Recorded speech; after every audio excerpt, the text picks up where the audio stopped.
ಕನ್ನಡ ಧಾರಾವಾಹಿಗಳಲ್ಲಿ ಮದುವೆಗೆ ಮೊದಲು ಪ್ರೆಗ್ನೆಂಟ್ ಆಗುವ ಟ್ರೆಂಡ್ ಶುರುವಾಗಿದ್ಯಾ? ಟಾಪ್ ಧಾರಾವಾಹಿ ಜಿ ಕನ್ನಡದ ಕರ್ಣದಲ್ಲಿ ನಿತ್ಯ ಪಾತ್ರ ಪ್ರೀತಿಯಿಂದ ಮೋಸ ಹೋಗಿ ಗರ್ಭಿಣಿಯಾಗಿದ್ದಾಳೆ. ನಾಯಕ ಕರ್ಣನನ್ನ ಮದುವೆಯಾದ್ರೂ ಗರ್ಭಕ್ಕೆ ಕಾರಣ ಹಳೆಯ ಸ್ನೇಹಿತ. ಕರ್ಣ ನಿತ್ಯಾಳ ಮದುವೆ ನಾಟಕ. ಅಸಲಿಗೆ ನಿತ್ಯಾಳನ್ನ ಈ ಅವಮಾನಕರ ಪರಿಸ್ಥಿತಿಯಿಂದ ಪಾರು ಮಾಡಲೆಂದೇ ತ್ಯಾಗಜೀವಿ ಕರ್ಣ ಮದುವೆಯಾಗಿತ್ತು. ನಿತ್ಯ ಇಲ್ಲಿ ಪುಟ್ಟಣ ಕಣಗಾಲರ ಅಮೃತಗಳಿಗೆ ಚಿತ್ರದ ನಾಯಕಿಯ ಹಾಗೆ. ಅಲ್ಲಿ ಪದ್ಮಾ ವಾಸಂತಿ ಗರ್ಭಕ್ಕೆ ಕಾರಣನಾಗಿದ್ದು ರಾಮಕೃಷ್ಣ, ಮದುವೆಯಾಗಿದ್ದು ಶ್ರೀಧರ್.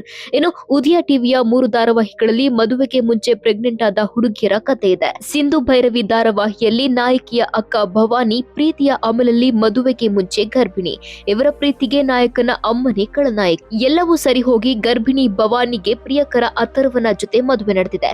ವಿಶೇಷ ಅಂದ್ರೆ ಈ ಗರ್ಭವನ್ನ ಒಂದು ಅಪರಾಧ ಅಂತ ಸುತ್ತ ಇರುವ ಯಾವ ಪಾತ್ರವೂ ಭಾವಿಸದ ಹಾಗೆ ಕಾಣ್ತಿಲ್ಲ. ಗರ್ಭಿಣಿ ಮದುವೆ ಯಾವುದೇ ವಿರೋಧವಿಲ್ಲದೆ ನಡೀತಿದೆ. ಉದಯ ಟಿವಿಯ ಇನ್ನೊಂದು ಧಾರಾವಾಹಿ ಮೈನಾ, ಇದರಲ್ಲಿ ನಾಯಕಿಯೇ ಮದುವೆಯಾಗದೆ ಗರ್ಭಿಣಿ. ಇವಳ ಗರ್ಭಕ್ಕೆ ಪಾರ್ಟಿಯಲ್ಲಿ ಆದ ಮೋಸ ಕಾರಣ. ಆದ್ರೆ ಮೋಸಗಾರ ಯಾರು ಅಂತ ಗೊತ್ತಿಲ್ಲ. ಇಲ್ಲಿ ಮದುವೆಗೆ ಮುಂಚೆ ಗರ್ಭ ಗುಟ್ಟಾಗಿ ಉಳಿದಿದೆ.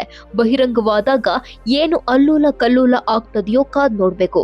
ಉದಯ ಟಿವಿಯ ಇನ್ನೊಂದು ಧಾರಾವಾಹಿ ಚಿಕ್ಕ ಜಮಾನಿಯಲ್ಲಿ ನಾಯಕಿ ಕಾವೇರಿ ಮದುವೆಗೆ ಮುಂಚೆ ಗರ್ಭವತಿ ಆಗಿರ್ತಾಳೆ. ಸ್ನೇಹಿತನಿಂದ ಮೋಸಕ್ಕೆ ಒಳಗಾಗಿ ಗರ್ಭ ಧರಿಸುವ ಅವಳು ನಂತರ ತನಗಿಂತ ತುಂಬಾ ವಯಸ್ಸಾದ ಕಂಪನಿ ಯಜಮಾನನನ್ನ ಮದುವೆ ಆಗ್ಬೇಕಾಗತ್ತೆ. ಈ ಗರ್ಭಕತೆ ಕೂಡ ಕಥೆಯಲ್ಲಿ ಗುಟ್ಟಾಗಿತ್ತು. ಈಗ ಗರ್ಭಪಾತ ಆಗಿದೆ.